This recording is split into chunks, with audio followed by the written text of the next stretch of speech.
नमस्कार दोस्तों, स्वागत है आपका हमारे YouTube चैनल रहस्य धर्म चैनल पर। दोस्तों, आज हम बात करेंगे पूजा से संबंधित 30 ऐसे नियम जो हर हिंदू को पता होना चाहिए। तो दोस्तों, आइए जानते हैं। दोस्तों, सुखी और समृद्धिशाली जीवन के लिए देवी देवताओं की पूजन की परंपरा काफी पुराने समय से चली आ रही है। आज भी बड़ी संख्या में लोग इस परंपरा को निभाते हैं। पूजन से हमारी मनोकामनाएं पूर्ण होती हैं, लेकिन पूजा करते समय कुछ खास नियमों का पालन भी किया जाना चाहिए। तो दोस्तों, आइए जानते हैं।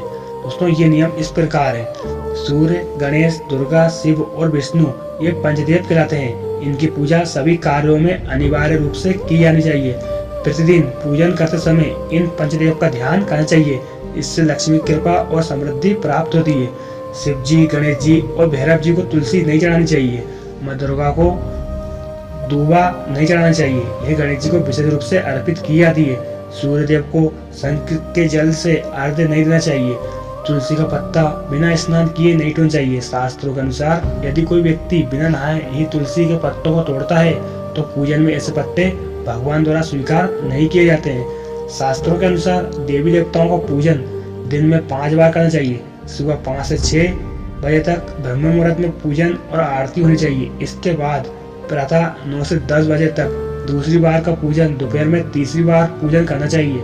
इस पूजन के बाद भगवान को शयन करवाना चाहिए। शाम के समय 4-5 बजे पुनः पूजन और आरती। रात को 8 से 9 बजे शयन आरती करनी चाहिए।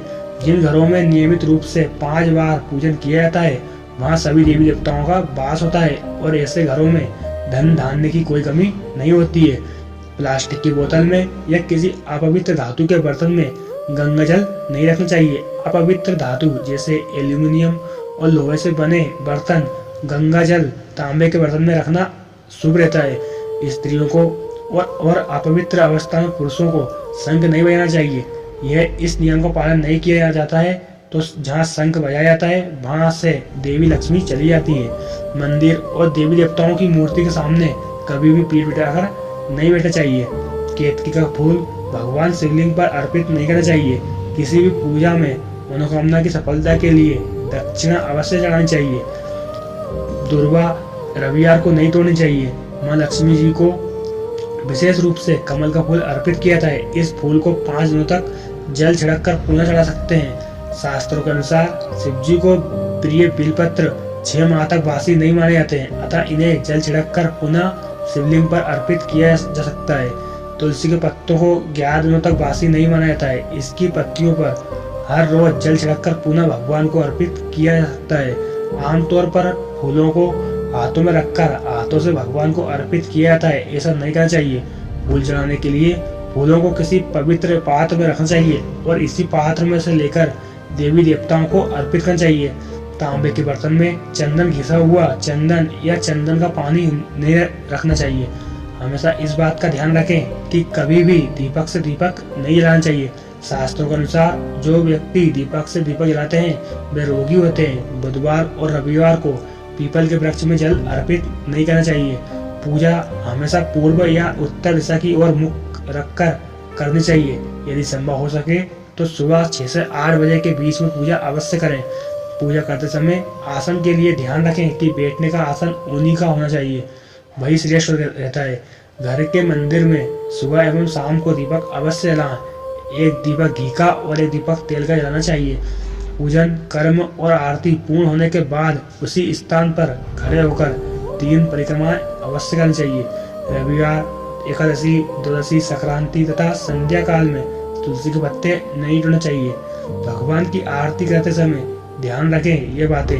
भगवान के चरणों की 4 बार आरती करें, नाभि की 2 बार और मुख की 1 या 3 बार आरती करें। इस प्रकार भगवान के समस्त अंगों की कम से कम 7 बार आरती करनी चाहिए।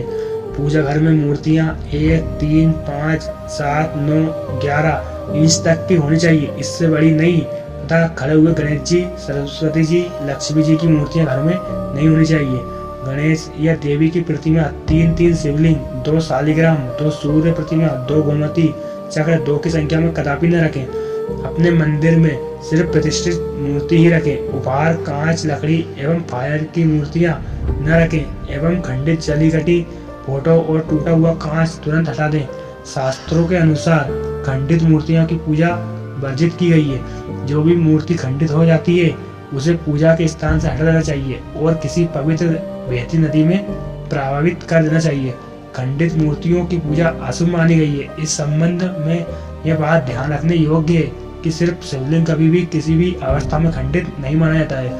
मंदिर के ऊपर भगवान के वस्त्र, पुस्तकें एवं आभूषण आदि भी न रखें। मंदिर में पर्दा अति आवश्यक है। अपने पूज्य माता पिता तथा मित्रों का फोटो मंदिर में कदापि न रखें। उन्हें घर के नियंत्रण कोण में स्थापित करें।